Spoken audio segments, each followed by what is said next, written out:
TGIF. Thank God it's Friday.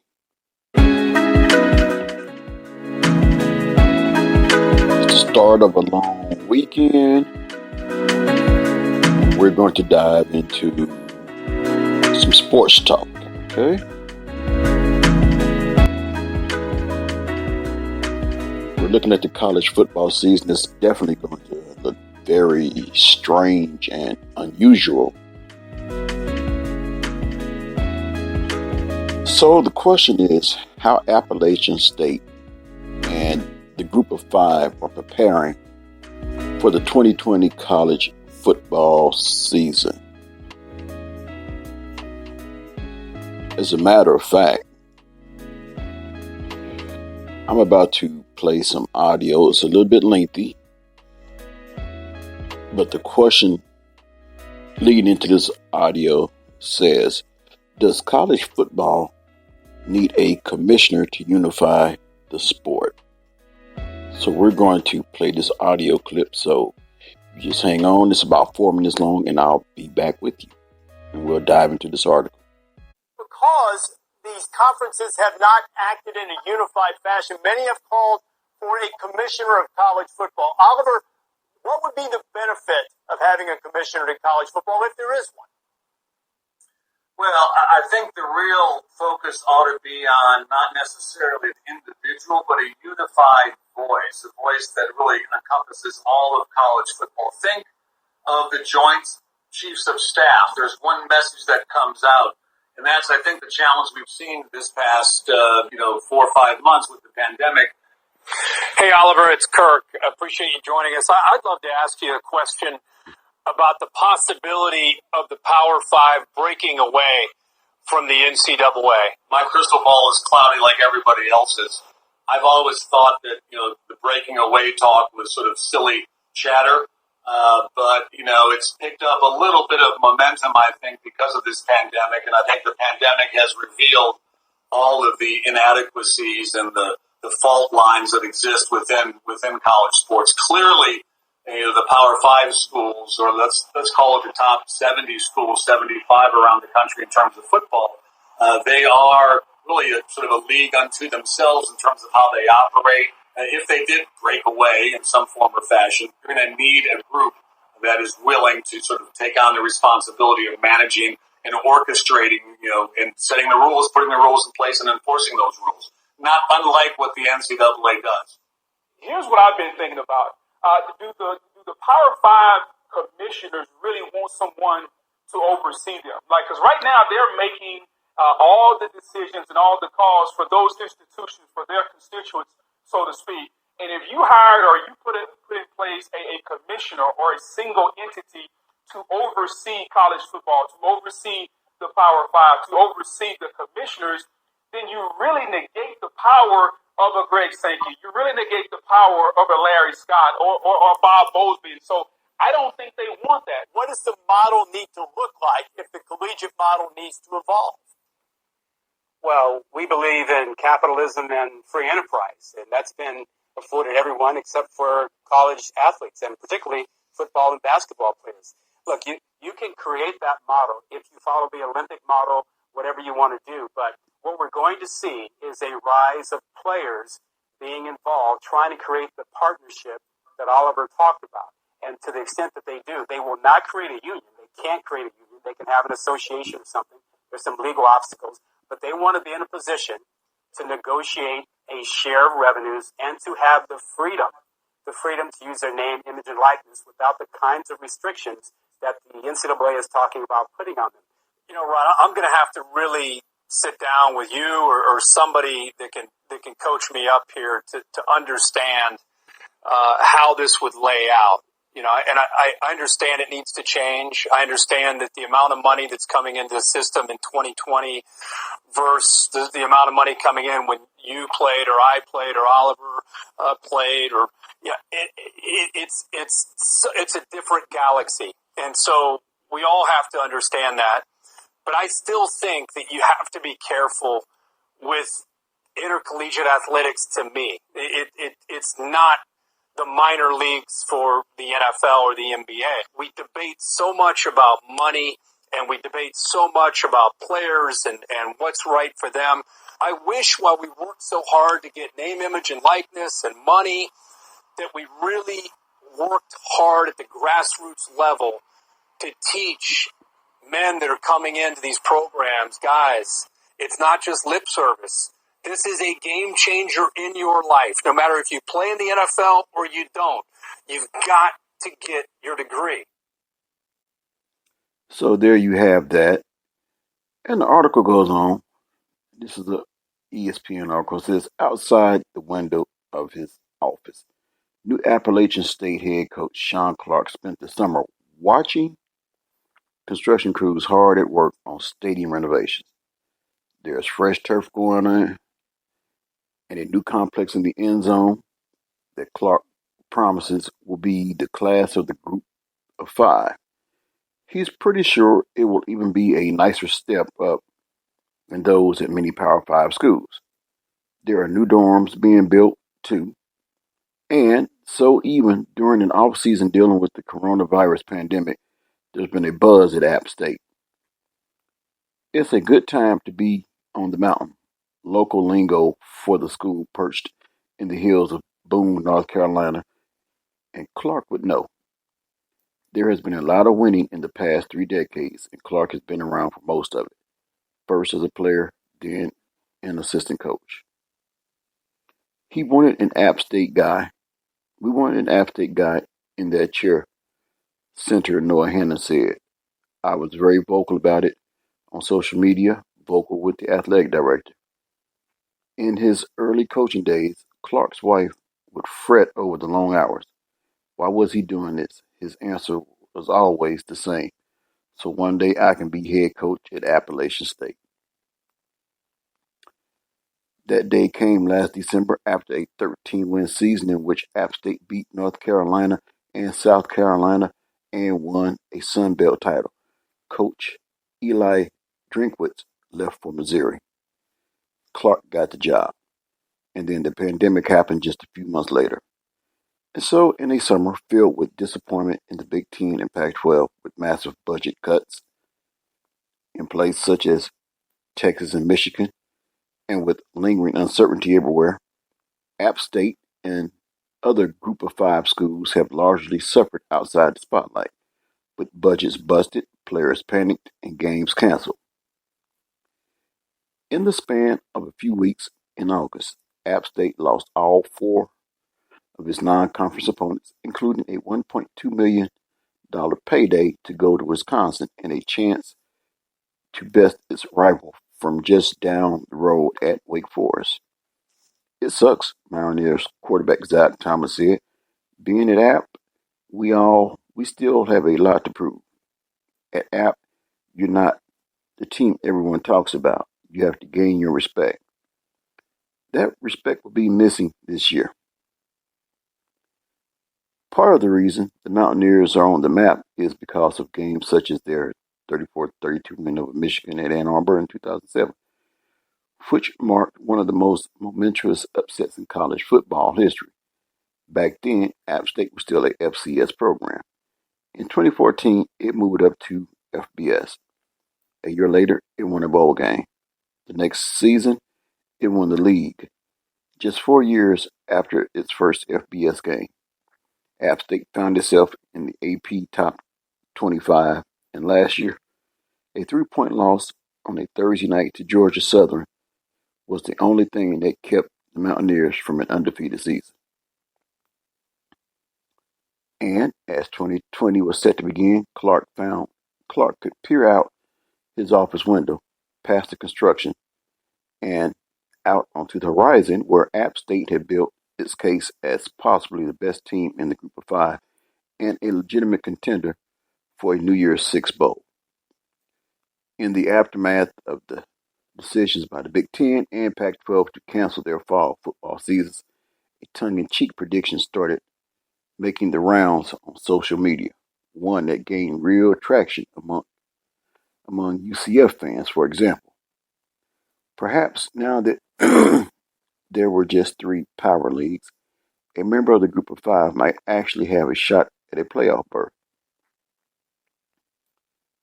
It could be a good question for Terry Mohair, the athletic director of Arkansas State and the first representative from a group of five school to serve on the playoff committee. But as is the standard for committee members, he is not offering much insight.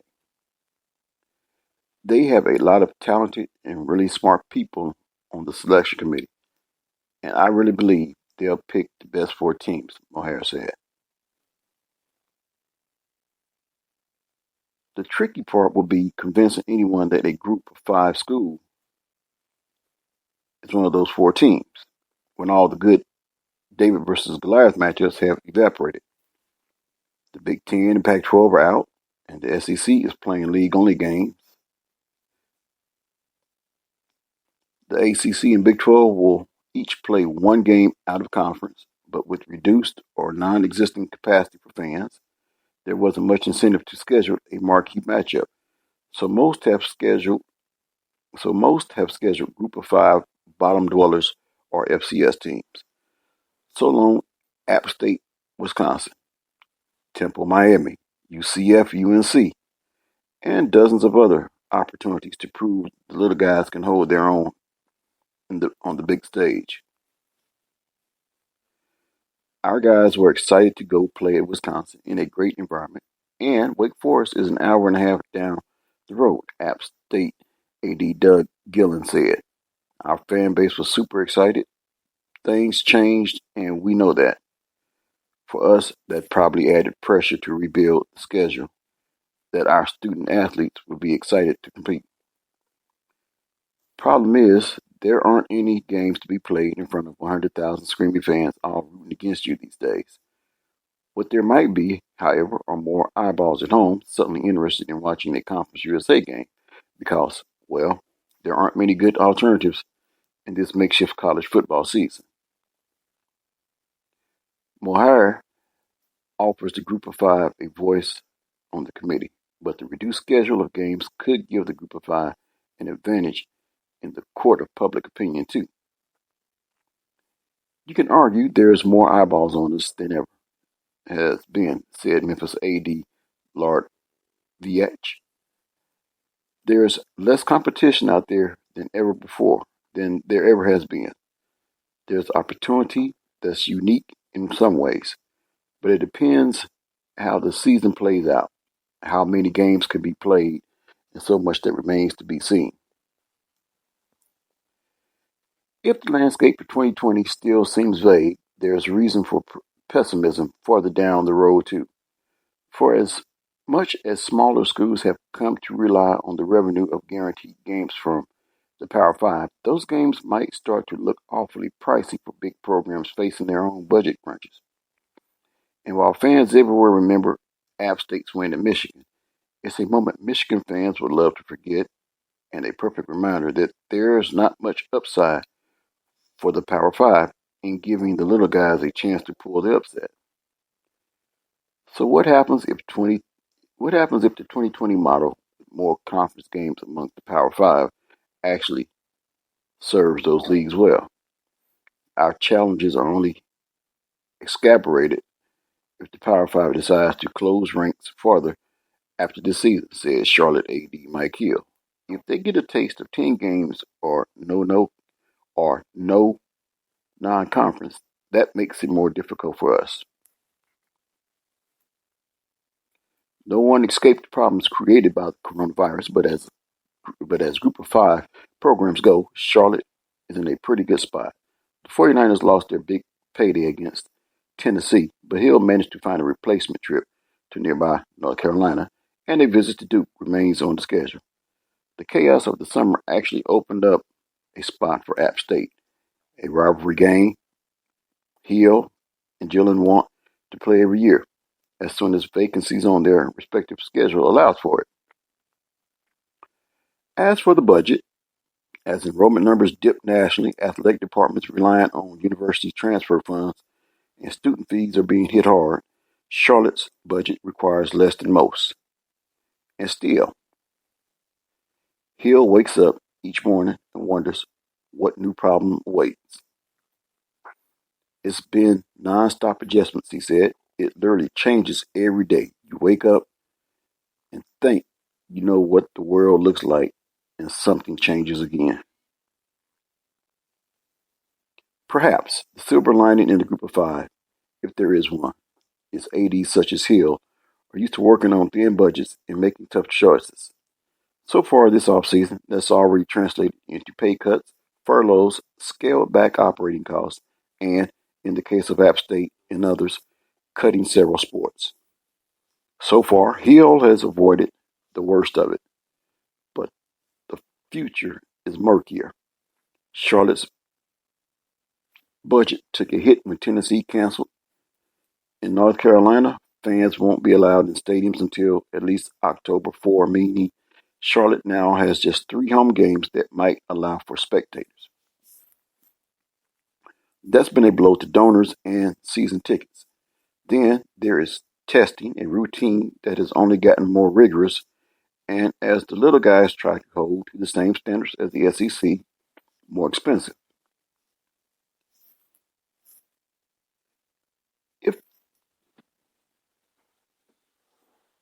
If test costs stay the same, he'll expect Charlotte could spend between $2 and $3 million on testing alone during the 2021 school year, just for athletes. That represents a sizable percentage of the department's overall budget, even in a good year. There is hope, he said, that the costs go down as testing improves, but nothing is guaranteed. At Memphis, VH still will have fans in the stands, just not many of them.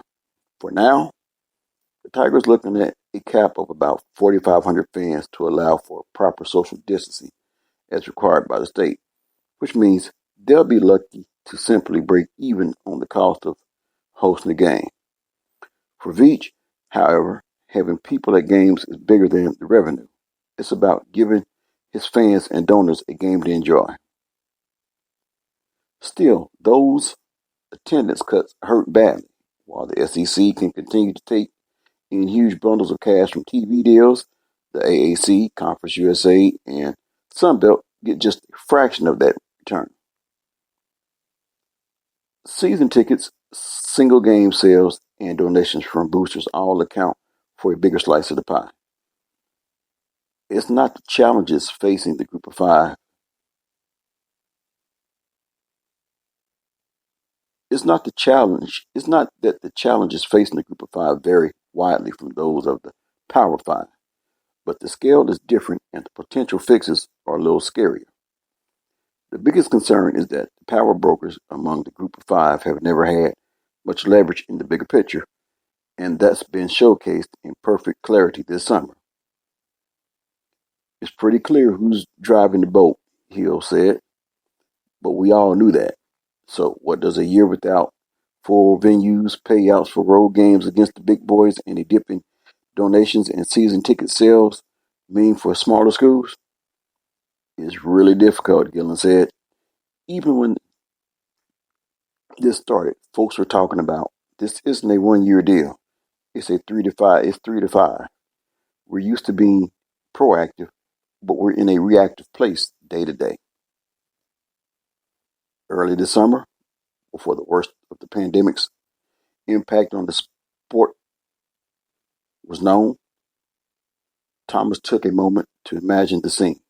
He went to App State in 2017, and since then, he has shaken hands with more Ohio State fans than he can count, thanks to the 2007 Michigan game. But what if next year, or 5 years from now, or 20 years from now, fans know 2020 App State because he helped the team to something even bigger? What if the Mountaineers played on New Year's Day in a marquee bowl in front of thousands of fans? And what if they shocked the world again?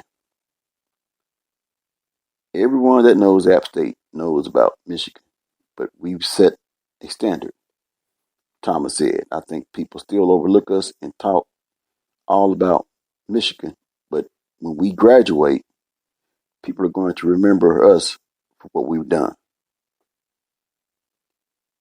And yet, What's the fun of being David if Goliath refuses to fight?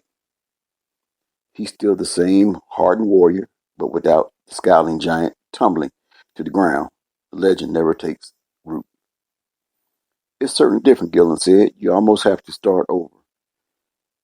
That changes the season, but we're trying to recoup. And our student athletes want to compete. If we play 11 games and compete at a high level, that's a success. But it's so different this year. It's too hard quantify to it's hard to quantify success. Success in 2020 might simply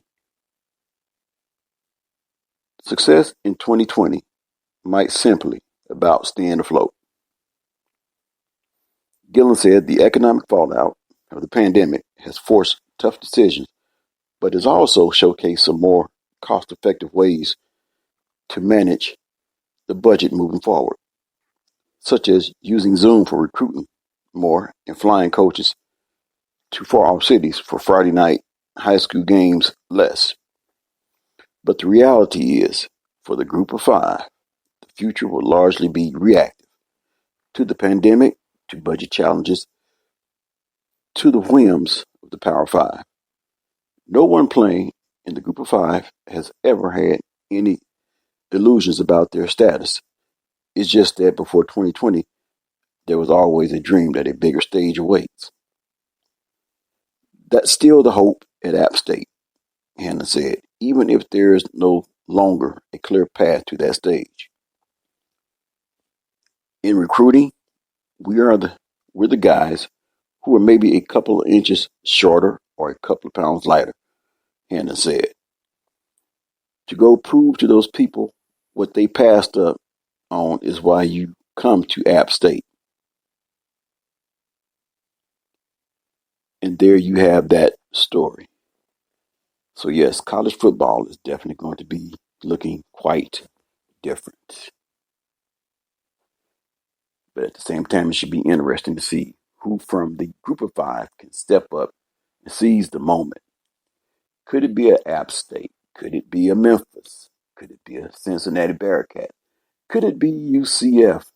Yes, I know those teams I mentioned, three of them are out of the AAC. Could it be somebody from the Conference USA? Could it be Charlotte 49ers? Who's going to take this strange, wild, and wacky football season as we know it or predict it to be?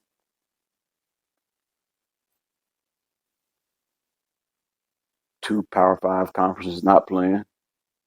You have your group of fives that are playing. Who's going to step up and put a kink in this 2020 kinky season as we know it to be, or as we predict it to be?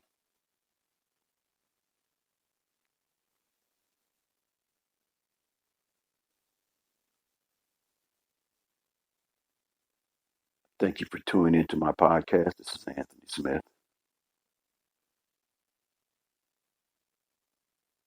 with On the Edge Sports Talk.